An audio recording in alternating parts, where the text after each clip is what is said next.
તો રાજકોટમાં કોલેજ જતી યુવતીને હનુમાન મઢી ચોક નજીક ડમ્પરે અડફેટે લેતા દુઃખદ મોત નીપજ્યું છે। જુહી નડિયાપરા નામની કોલેજિયન યુવતીનું સ્થળ પર જ મોત થયું છે। તો ડમ્પર ચાલક ઘટના બાદ ફરાર, પરિવાર પર દુઃખનો પહાડ તૂટી પડ્યો છે। બેફામ ડમ્પરો વિરુદ્ધ કડક વલણ ન અપનાવતા પોલીસ અને આરએમસી સામે સ્થાનિકોની નારાજગી જોવા મળી રહી છે।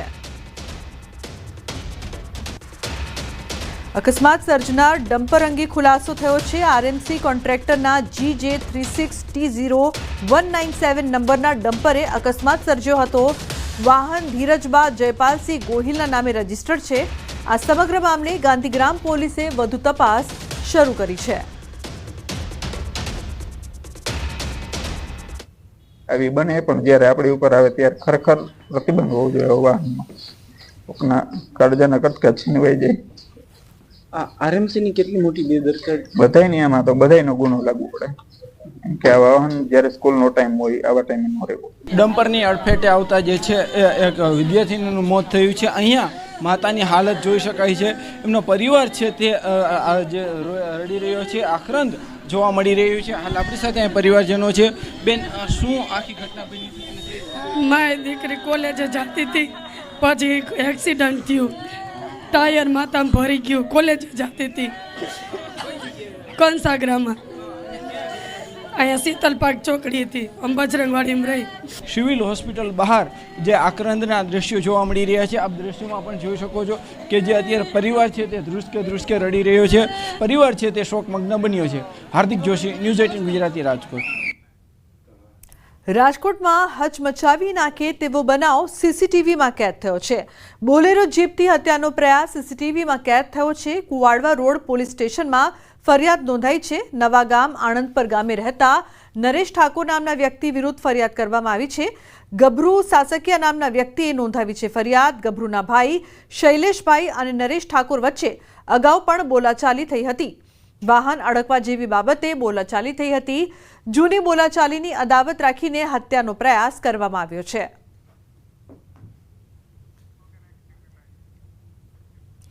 તો મધ્યપ્રદેશના શાજાપુર શહેરના ગરમ મેદાન વિસ્તારમાં રસ્તા પર બનેલો એક ખુલ્લો ચેમ્બર અકસ્માતોનું કારણ બની રહ્યો છે।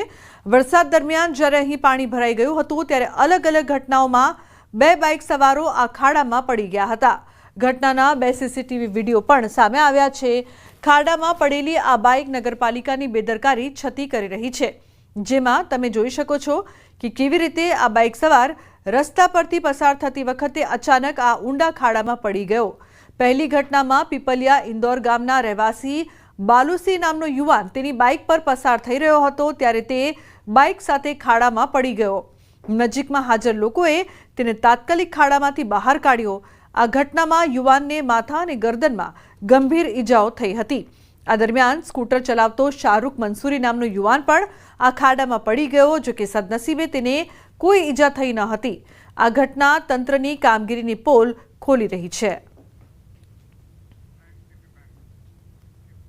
અન્ય સમાચાર, અમદાવાદથી લિવ-ઇનમાં રહેતા યુવકની હત્યા કરવામાં આવી। ઝાકીર મેમણ નામના શખ્સે સરફરાઝની હત્યા કરી। સરફરાઝ દિલશાદ મેમણ સાથે લિવ-ઇનમાં રહેતો હતો ત્યારે દિલશાદ મેમણે તેના પતિ સાથે છૂટાછેડા નહોતા લીધા। છેલ્લા 7 માસથી સરફરાઝ અને દિલશાદ લિવ-ઇનમાં રહેતા હતા। પતિ ઝાકીરે સરફરાઝના ઘરે જઈને ઝઘડો કર્યો, જે બાદ સરફરાઝને છરી મારીને હત્યા કરી નાખી। પોલીસે ફરિયાદ દાખલ કરીને વધુ તપાસ શરૂ કરી છે। તો ઝાકીર મેમણ નામના શખ્સની જે પ્રકારથી દિલશાદ મેમણ સાથે લિવ-ઇનમાં રહેતા હત્યા કરવામાં આવી છે, પતિ ઝાકીરે પ્રેમી સરફરાઝને મોતને ઘાટ ઉતાર્યો।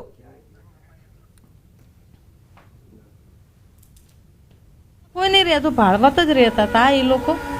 હા, હસબન્ડ વાઈફ હતા બંને?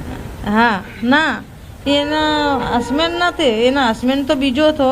એના બીજા હસબન્ડના જોડે આ નવાને મરાયો। 12:30 વાગ્યાની આસપાસ ઝાકીર એમના આવ્યો, આ લોકો સૂતા હતા એટલે દરવાજો ખખડાવ્યો।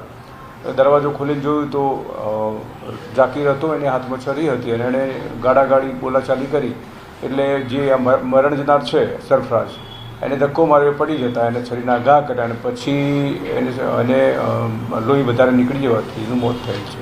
હવે એવું છે કે છેલ્લા 7 માસથી જે ઝાકીરની પત્ની છે એ સરફરાઝ સાથે રહેતી હતી અને એના કારણે જ આ વિવાદ હતો. અમદાવાદમાં એક પછી એક જે હત્યાની ઘટનાઓ સામે આવી રહી છે અને તેમાં વધુ એક હત્યાનો બનાવ જે છે તે અમદાવાદના સરખેજ વિસ્તારમાં બન્યો છે. સરખેજ વિસ્તારમાં આવેલી જનપથ હોટલની પાછળના ભાગે જે છે એ હત્યાની ઘટના સામે આવી છે, જેમાં એક મહિલા પોતાના નવા પતિ સાથે અહીંયા રહેવા માટે આવી હતી અને સ્થાનિક લોકો પાસેથી જે પ્રાથમિક વિગતો જે સામે આવી છે તેમાં આ મહિલા જે પોતાના નવા પતિ સાથે 2-3 દિવસ અગાઉ જ અહીંયા ભાડે રહેવા માટે આવી હતી અને તેમાં તેની જાણ જે છે તેના જે મહિલાના જૂના પતિને જે થઈ ગઈ અને એનો જૂનો પતિ જે છે ગઈકાલે રાત્રે અહીંયા આવ્યો હતો અને જે માથાકૂટ થઈ હતી અને એ માથાકૂટ જે છે તે હત્યાના બનાવમાં બની છે પરિણમી છે અને પોલીસ જે છે તે રાત્રે ઘટના સ્થળે પહોંચી હતી અને સમગ્ર મામલે મહિલાની પણ અટકાયત કરવામાં આવી છે. હાલ પોલીસ જે છે તે સમગ્ર મામલે તપાસ કરી રહી છે કે આ ઘટના જે છે તે કયા કારણોસર બની છે. કેમેરામેન ખેંગા રાઠોડ સાથે સંજય ટાંક, ન્યૂઝ 18 ગુજરાતી, અમદાવાદ. હવામાન વિભાગની આગાહી. આગામી 7 દિવસ વરસાદી માહોલ રહેશે. આગામી 7 દિવસ સામાન્યથી મધ્યમ વરસાદની શક્યતા રહેશે. આગામી 5 દિવસ થંડરસ્ટોર્મ એક્ટિવિટી રહેશે. અમદાવાદમાં સામાન્ય વરસાદની શક્યતા રહેશે. आज का जो फोरकास्ट है आने वाला अगले 7 दिन तक अनेक स्थानों में हल्का से मध्यम बरसात होने का संभावना है और थंडरस्टॉर्म के लिए लाइटनिंग विथ थंडरस्टॉर्म का जो वार्निंग है अगले 5 दिन है. अभी 16 से लेकर 20 जुलाई thunderstorm with lightning 30 to 40 kilometre wind speed के साथ रहने का पूर्वानुमान है. और जो हमारा फिशरमैन भाई के लिए off and along Gujarat coast में कोई वार्निंग नहीं है. વરસાદનો વિરામ છતાં ઓરસંગ નદી 2 કાંઠે વહી રહી છે. છોટાઉદેપુરમાં ઓરસંગ નદી 2 કાંઠે વહેતી થઈ છે. રામપુરા પાસે નદીમાં ઘોડાપુરના દ્રશ્યો. રાત્રે મધ્યપ્રદેશમાં ધોધમાર વરસાદ બાદ નદીમાં આવક. તો છોટાઉદેપુરમાં 5 દિવસથી વરસાદ નહીં છતાં નદીમાં આવક થતા લોકો કુતૂહલવશ નદી જોવા ઉમટ્યા છે.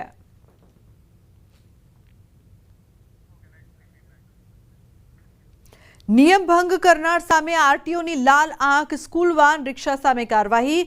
ક્ષમતા કરતાં વધુ બાળકો બેસાડવા. સ્કૂલ વાનમાં પીળી નંબર પ્લેટ ન હોવી, વાહન દસ્તાવેજ ન હોવા તેમજ ફિટનેસ સર્ટિફિકેટ ન હોવા પર કાર્યવાહી કરાઈ છે.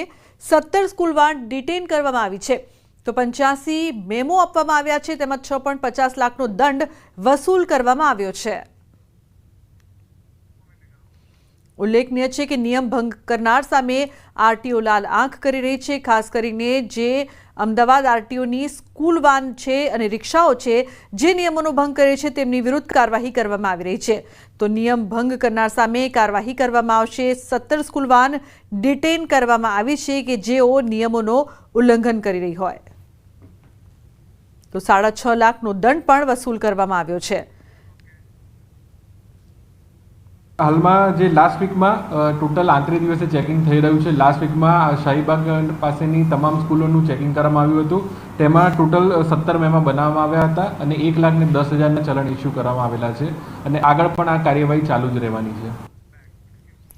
નર્મદામાં ચેતર વસાવાના સમર્થકો અને પોલીસ વચ્ચે ઘર્ષણ સર્જાયું. કલેક્ટર કચેરી ખાતે આવેદનપત્ર આપવા માટે આવ્યા હતા. ચેતર વસાવાના પત્ની પણ આ રેલીમાં જોડાયા. ચેતર વસાવાના ફોટા સાથે રેલી યોજીને આવેદનપત્ર આપવા માટે જતા હતા.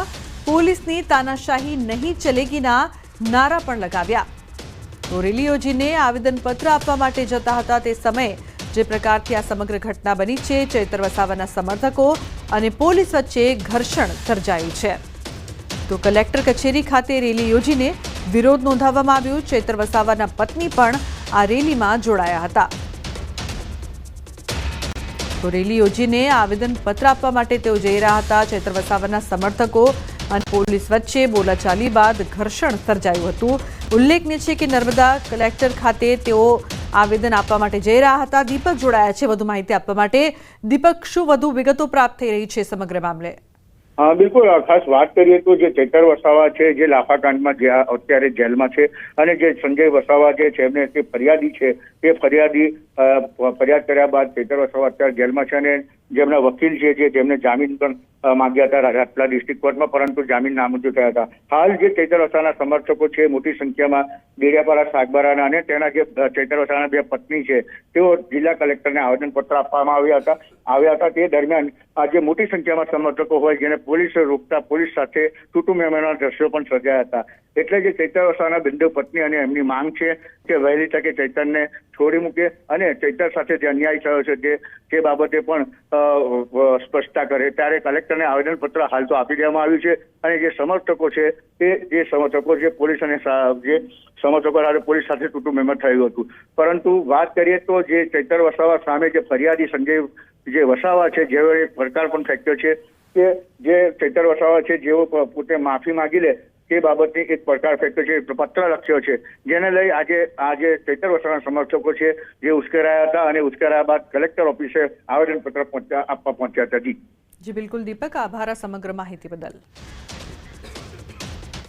તો લાફાકાંડ મામલે ધારાસભ્ય ચૈતર વસાવાના કોર્ટે તો જામીન રદ કર્યા છે, પરંતુ ફરિયાદીએ એક ઓફર કરી છે જેનાથી ધારાસભ્યને રાહત મળી શકે છે.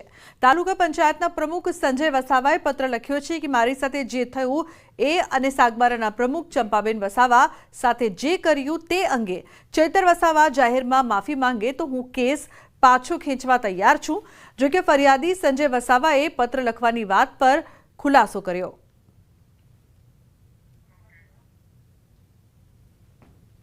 આ એક સરકારી ઓફિસમાં બનેલ એક સત્ય હકીકત છે, એને સમાજ સાથે કોઈ લેવા દેવા નથી, પરંતુ આમ આદમી પાર્ટીના કેટલાક નેતાઓ દ્વારા આખો મુદ્દો ડાયવર્ટ કરવામાં આવે છે, એટલે મારે આ પત્ર લખવાની ફરજ પડેલ છે. ચૈતરભાઈ જો માફી માગશે તો હું 100% આજે મીડિયા સમક્ષ કહું છું, 100% હું એમને માફ કરવા તૈયાર છું. પણ મારી એક શરત છે.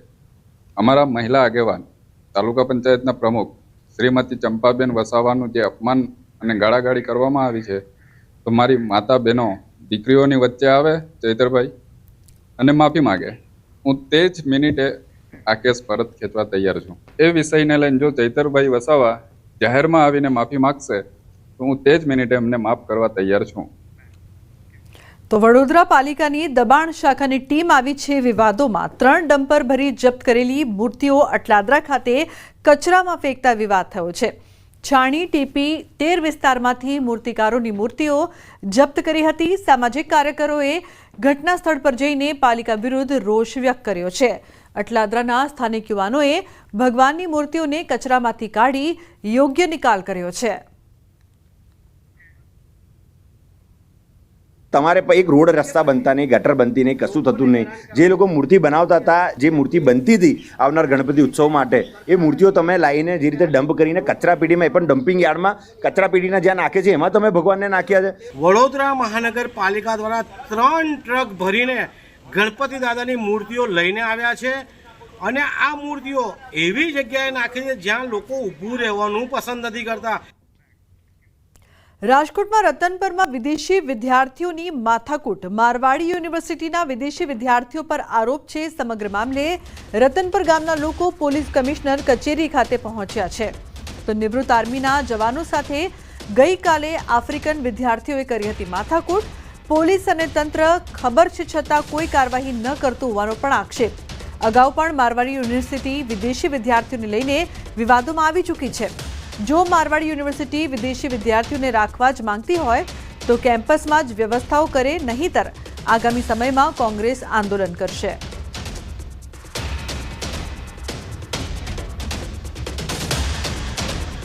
ક્યાંક ને ક્યાંક ખાનગી યુનિવર્સિટી પોતાના સ્વાર્થ માટે વિદેશી વિદ્યાર્થીઓને અહીંયા લઈ આવે છે, પરંતુ આ વિદ્યાર્થીઓ સમાજની અંદર દૂષણ ફેલાવે છે, દેહ વ્યાપાર ખુલ્લેઆમ કરે છે, ઓનલાઈન એપ્લિકેશનો ઇન્સ્ટાગ્રામ, વોટ્સઅપ, ફેસબુકની અંદર ખુલ્લેઆમ ધંધાઓ કરે છે અને તેમ છતાં તંત્ર કોઈ જાતની કાર્યવાહી નથી કરતી. ખાનગી યુનિવર્સિટીની અંદર આપણા રાજ્ય અને આપણા દેશની બેન દીકરીઓ અભ્યાસ કરે છે. મહોત્સવ અને દેખાદેખીની અંદર યુવાનીમાં જો આ કુસંગતના રવાડે ચડશે એ લોકો નશા કરે છે, એક જ રૂમની અંદર છોકરા છોકરીઓ સાથે રહેતા હોય છે, આખી રાત રખડતા હોય છે ત્યાં અને ટૂંકા કપડાં પહેરીને રખડતા હોય છે. આપણા દીકરા દીકરીઓ બધા જોવે તો આપણી ઘર સામે આ બધું બહુ ખરાબ દેખાય છે. અત્યારથી આપણી સંસ્કૃતિ બધી બગાડે છે. તો અમારી રજૂઆત એક જ છે કે આમને લોકોને મારવાડીના સ્ટુડન્ટને મારવાડીની અંદર રહેવાની સુવિધા હોવી જોઈએ. વડોદરામાં વ્યાજખોરોના આતંક. વ્યાજ ન આપતા વિધવા મહિલાના પુત્રને 3 મહિનાથી ઘરમાં ગોંધી રાખ્યો. બુડાના મકાનમાં રહેતી વિધવા મહિલાએ દીકરીના લગ્ન માટે 70,000 વ્યાજે લીધા હતા. 70,000 સામે 1.5 લાખ ચૂકવ્યા છતાં વ્યાજખોરોએ ઉઘરાણી ચાલુ રાખી. વિધવાના ઘરમાં જીવાન પુત્રને પૂરીને વ્યાજખોરોએ રૂમને તાળું મારી દીધું. વ્યાજખોર માતા પુત્રએ લાચાર પરિવાર પર અત્યાચાર ગુજાર્યો હતો. વ્યાજખોર નરેન્દ્ર દાવા અને તેની માતા શારદા દાવાએ વિધવા માતા પુત્રને માર પણ માર્યો હતો. પીડિત વિધવા ઘરની બહાર રહી લોકો પાસેથી ખાવાનું માંગી પુત્રને ખવડાવતી હતી. તો સામાજિક કાર્યકરે સમગ્ર મામલાની પોલીસને જાણ કરી. પોલીસે તાળું તોડી યુવાન પુત્રને બહાર કાઢ્યો છે. માંજલપુર પોલીસે નરેન્દ્ર દાવા અને માતા શારદા દાવાની ધરપકડ કરી છે.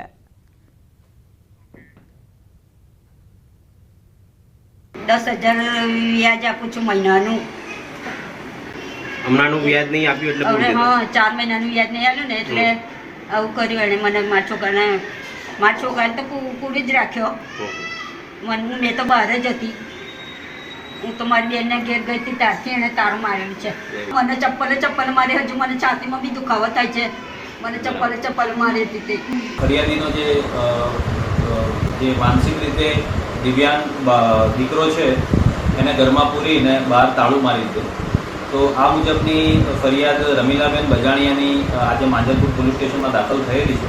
જેમાં ભારતીય ન્યાય સંહિતાની કલમ 308(2), 127(2) અને મની લેન્ડિંગ એક્ટની કલમ 40, 42 અને 44 મુજબ ગુનો દાખલ કરી આગળની તપાસ ચાલુ છે.